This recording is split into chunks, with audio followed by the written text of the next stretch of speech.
Suspendido man ang taripa ni Trump, pinaghahandaan pa rin ng Marcos administration ang tugon dito.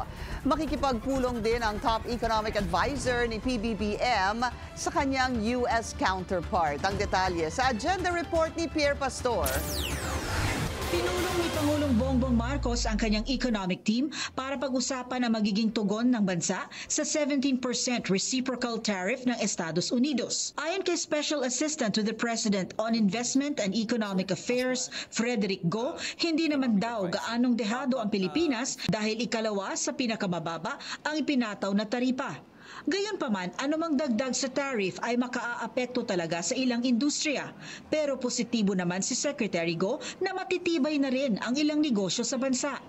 Based on the NEDA estimates, posibleng may effect po ito ng 0.1% sa ating GDP in the next 2 years. We have to also think that this is only one export sector of the country. And businesses are generally quite resilient. Kung magsara ang isang market, naghahanap po sila ng ibang market na ma-open.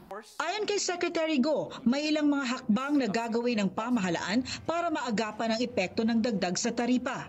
One is to engage with our exporters, to discuss with them what are the possible measures that they can take and that the government can assist them in this current situation. No? That's the first thing. That's the most important thing.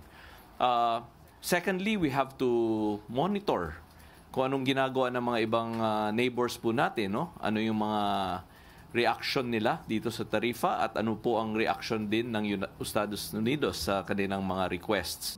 Nakipag-ugnayan na rin daw si Secretary Go sa United States Trade Representative o USTR para humingi ng dialogo. They have positively responded. So I will be scheduling a trip to the United States to meet with the USTR soon. This is a negotiation, and of course, in my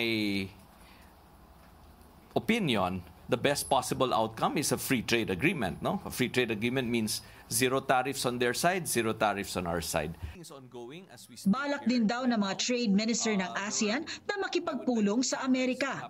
Ayon kay Secretary Go, napagkasunduan na ang tugon ng ASEAN sa Trump tariffs ay cooperation, not retaliation. Para sa agenda, Pierre Pastor, Billionaire News Channel.